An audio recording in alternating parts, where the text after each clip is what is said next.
Rafael Medoff's book, Militant Zionism in America.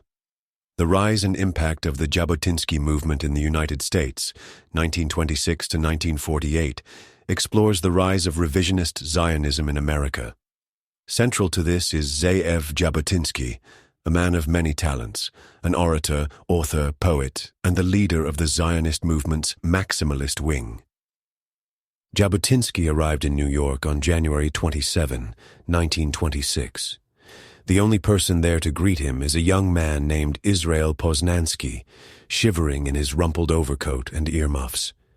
This humble welcome is a stark reminder of the reality Jabotinsky faces. Activist Zionism has yet to take hold in the American Jewish community. But over the next 5.5 months, Jabotinsky crisscrosses the United States, delivering lectures and organizing, planting the seeds of a movement that will one day profoundly affect the destiny of American Jewry. Jabotinsky didn't start as a fiery dissident, beginning his Zionist career as a mainstream orator and writer in Tsarist Russia. It was there, in the late 1800s, that the first modern associations for the resettlement of the land of Israel, Bilu and Hovevei Zion, emerged in response to pogroms and governmental discrimination against Jews. These young activists pioneered some of the earliest Jewish settlements in modern Palestine, then under Turkish rule, laying the foundation for a powerful Zionist movement in Russia. What set Jabotinsky apart was his determination to translate his ideals into concrete action. He was well known in Russia for his literary talents and his role in organizing armed Jewish self-defense groups. But it was his successful campaign for the creation of a Jewish legion during World War I, which fought as part of the British Army against the Turks, that catapulted him to international prominence. After the war, Jabotinsky and many of the demobilized legionnaires settled in Palestine, expecting to see the fulfillment of England's Balfour Declaration, which promised to facilitate the creation of a Jewish national home in Palestine. But British officials, especially those governing Palestine, were already shifting toward a pro-Arab stance. Jabotinsky's role in organizing Jewish defense militias during the 1920 riots aroused British disfavor. Arrested for illegal possession of weapons and sentenced to 15 years at hard labor, he was released the following year after an international outcry. This experience only fueled his dissatisfaction with the Zionist leadership's cautious response to Britain's evolving policy.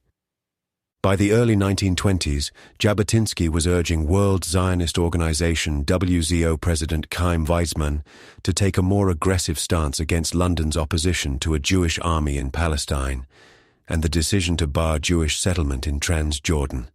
Weizmann favored quiet diplomacy and gradualist settlement, while Jabotinsky advocated for dramatic acts of public pressure, envisioning a modern army, alliances with world powers, and a powerful sovereign state stretching across both sides of the Jordan River. Frustrated by what he saw as the timidity of the mainstream Zionist leadership, Jabotinsky resigned from the WZO in early 1923. He went on to establish his own activist Zionist youth movement, Betar, and a political faction within the WZO known as the World Union of Zionists Revisionists. The party's name signified his conviction that Zionist policy urgently required revision.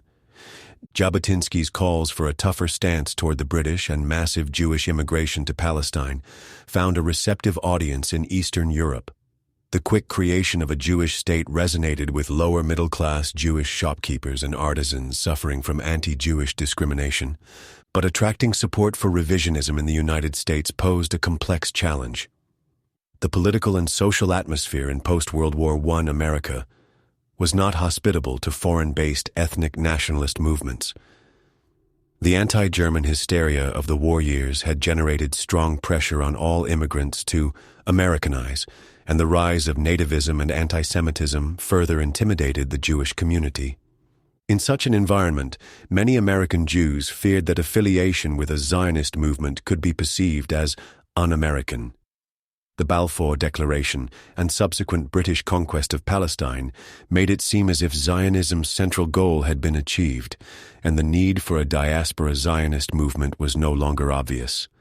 The Zionist Organization of America, ZOA, the main Zionist group in the United States, lost its most attractive leader when Supreme Court Justice Louis D. Brandeis resigned from its presidency in 1921.